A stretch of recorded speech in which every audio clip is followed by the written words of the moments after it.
ಸ್ಮಾರಕ ಭವನದಲ್ಲಿ ಭೂಮಿಕಾ ಎಸ್ಆರ್ ಮತ್ತು ಭಾವನಾ ಎಸ್ಆರ್ ರವರ ಭರತನಾಟ್ಯ ರಂಗ ಪ್ರವೇಶ ಕಾರ್ಯಕ್ರಮವು ವೈಭೂತವಾಗಿ ನೆರವೇರಿತು.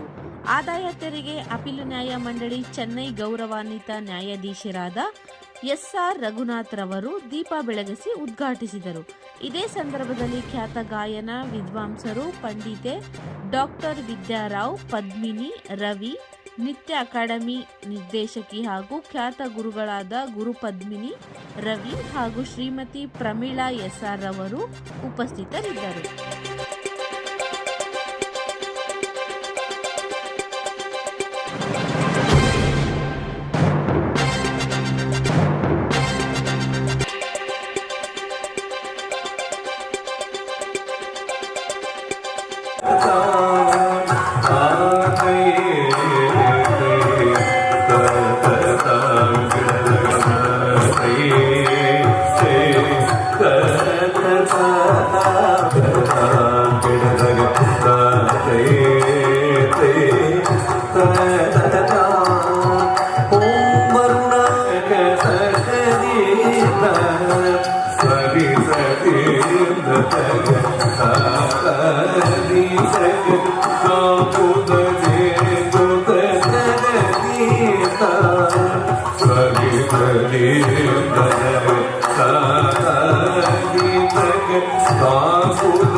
ನಮಗೆ ಭಾಳ ಸಂತೋಷ ಆಗ್ತಾ ಇದೆ.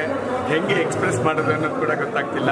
ಅಷ್ಟೊಂದು ಜನ ನಮ್ಮ ಎಲ್ಲರೂ ಅವರ ಕಲೆನ ಪ್ರೋತ್ಸಾಹಿಸೋಕ್ಕೆ ಇಷ್ಟೊಂದು ಜನ ಬಂದಿರೋದು ನಮಗೆ ಭಾಳ ಹೆಮ್ಮೆ ಇದೆ. ಮತ್ತು ಈ ಕಾಲದಲ್ಲೂ ಕೂಡ ಇಷ್ಟು ಕಲೆಗೆ ಇಷ್ಟೊಂದು ಬೆಲೆ ಕೊಟ್ಬಿಟ್ಟು ಏನು ನಮ್ಮ ವೆಸ್ಟರ್ನ್ ಮ್ಯೂಸಿಕ್ಸ್ ಎಲ್ಲ ಇದ್ದಾಗ ನುಗ್ಗೋ ಥರನೇ ಜನ ಬಂದಿರೋದು ನಮಗೆ ಭಾಳ ಖುಷಿ ಕೊಟ್ಟಿದೆ. ಭರತನಾಟ್ಯ ಅನ್ನೋ ಕಲೆನ ತುಂಬ ಶ್ರದ್ಧೆಯಿಂದ ಬ್ಯಾಲೆನ್ಸ್ ಮಾಡಿಕೊಂಡು ಮತ್ತು ಅವರ ಫಿಸಿಕಲ್ ಮತ್ತು ಮೆಂಟಲ್ ಸ್ಟ್ರೆಂತ್ನ ಇಂಪ್ರೂವ್ ಮಾಡಿಕೊಂಡು ಅದು ಕಲೆಗೆ ಹೋಗ್ತಾ ಇದ್ದೀನಿ, ನನ್ನ ಟೈಮ್ ವೇಸ್ಟ್ ಆಗ್ತಾ ಇದೆ ಅಂತ ಯಾವತ್ತೂ ಭಾವಿಸ್ದಿರ ಆ ಕಲೆಗೆ ಎಷ್ಟು ಮಹತ್ವ ಕೊಡಬೇಕು ಅದನ್ನ ಬಳಸ್ಕೊಂಡು ಅಕಾಡೆಮಿಕ್ಸ್ಗೂ ಹೆಲ್ಪ್ ಆಗೋ ಥರ ಫಿಸಿಕಲ್ ಫಿಟ್ನೆಸ್ಸು ಮೆಂಟಲ್ ಫಿಟ್ನೆಸ್ ಎಲ್ಲ ಮೈಂಟೈನ್ ಮಾಡಿಕೊಂಡು ಎರಡನ್ನೂ ಬ್ಯಾಲೆನ್ಸ್ ಮಾಡ್ಕೊಂಡು ತುಂಬ ಚೆನ್ನಾಗಿ ನಡೀತಾ ಇದ್ದಾರೆ. ರಂಗಪ್ರವೇಶ ಅಂದರೆ ಎಷ್ಟು ದಿವಸಗಳ ಕಾಲ ಕಲಿತು ಎಲ್ಲಿ ಕಲಿತು?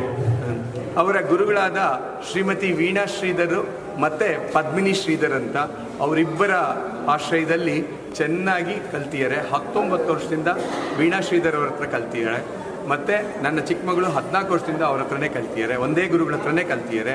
ಆಮೇಲೆ ಈಗ ಹೆಚ್ಚಿನ ಕಲೆಗಳನ್ನ ಬೆಳೆಸ್ಲಿಕ್ಕೋಸ್ಕರ ಪದ್ಮಿನಿ ಶ್ರೀಧರ್ ಅನ್ನೋವ್ರ ಹತ್ರ ಮತ್ತೆ ಇನ್ನೊಂದಿಷ್ಟು ಹೆಚ್ಚು ಅಂಶಗಳನ್ನ ಕಲ್ತ್ಕೊಂಡು ಅವರು ಈ ಏನು ರಂಗಪ್ರವೇಶಕ್ಕೆ ಸಿದ್ಧರಾಗಿ ಆ ಸುದಿನ ಇವತ್ತಾಗಿದೆ. ನಮಗೆಲ್ಲ ಬಹಳ ಸಂತೋಷ. ಅತಿಥಿಗಳ ಪ್ರವೇಶ ಮಾಡ್ತಾ ಇದ್ದಾರೆ ಎರಡನೇ ಮೊದಲು. ನಿಮ್ಗೆ ಏನು ಅನ್ನಿಸ್ತಾ ಇದೆ? ಖಂಡಿತ ಬಹಳ ಖುಷಿ ಇದೆ. ಮತ್ತು ಮಕ್ಕಳ ಕಲಿಕಾ ಜರ್ನಿಯಲ್ಲಿ ಇದು ಒಂದು ಮಹತ್ವವಾದ ಘಟ್ಟ. ಮತ್ತು ಎಲ್ರಿಗೂ ಒಂದು ಮಹತ್ತರವಾದ ಆಸೆ ಕೂಡ ಇರುತ್ತೆ, ನಾನು ರಂಗಪ್ರವೇಶ ಮಾಡಬೇಕು. ಏನು ರಂಗಪ್ರವೇಶ ಅಂದರೆ ಇದು ಒಂಥರ ನಾವು ಅವರ ಸ್ಟ್ಯಾಮಿನಾ, ಅವರ ಪರ್ಫೆಕ್ಷನ್ನು ಡ್ಯಾನ್ಸಲ್ಲಿ ಎಲ್ಲವನ್ನೂ ಎಕ್ಸಿಬಿಟ್ ಮಾಡುವಂಥ ಒಂದು ಪ್ರೋಗ್ರಾಮು. ಇಂದಿನ ಕಾರ್ಯಕ್ರಮಕ್ಕೆ ಶ್ರೀಮತಿ ವಿದ್ಯಾರಾವ್ ಅವರು ಮತ್ತು ಪದ್ಮಿನಿ ರವಿಯವರು ಹಾಗೂ ದೂರದರ್ಶನ ಮುಖ್ಯಸ್ಥರಾದಂತಹ ಎನ್ ಆರ್ತಿಯವರು ಮುಖ್ಯ ಅತಿಥಿಗಳಾಗಿ ಭಾಗವಹಿಸ್ತಾ ಇದ್ದಾರೆ. ಅದು ನಮಗೆ ಬಹಳ ಖುಷಿ ತಂದಿದೆ. ಮೇಡಮ್, ಭರತನಾಟ್ಯ ಅಂದರೆ ಇವತ್ತು ಸುಸ್ತಾ ಇದೆ ನೋಡಿ. ಅವಾಗ 100 ಮಕ್ಕಳಲ್ಲಿ 10 ಮಕ್ಕಳು ಇದು ಕಲಿತಾ ಇದ್ವಿ. ಇವತ್ತು 100 ಮಕ್ಕಳಲ್ಲಿ ಅಲ್ಲ 1000 ಮಕ್ಕಳಲ್ಲಿ ಒಬ್ಬರು ಕಲಿತಾರೆ. ಏನು ಹೇಳ್ತೀರಾ ಮೇಡಮ್ ಭರತನಾಟ್ಯ ಬರೋದು?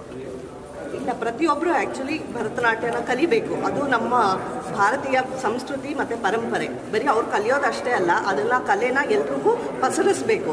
ಇವತ್ತಿನ ದಿವಸ ವಿದೇಶದಲ್ಲಿರೋರೆಲ್ಲ ನಮ್ಮ ಕಲ್ಚರ್ನ ಕಲಿತಿದ್ದಾರೆ. ಆದರೆ ನಾವು ಭಾರತದಲ್ಲಿ ಇಂಥ ಮಹತ್ವದ ನಾಡಿನಲ್ಲಿ ಹುಟ್ಟಿ ನಮ್ಮ ಕಲ್ಚರ್ನ ನಾವು ಬಿಟ್ಟು ಅವ್ರನ್ನ ಅನುಸರಿಸ್ತಾ ಇದ್ದೀವಿ. ಅದು ಬಹಳ ತಪ್ಪು. ಎಲ್ಲ ನಮ್ಮ ಮಣ್ಣಿನಲ್ಲೇ ಇರೋದ್ರಿಂದ ಆ ಸೊಗಡನ್ನು ಎಲ್ಲರೂ ಅನುಭವಿಸಿ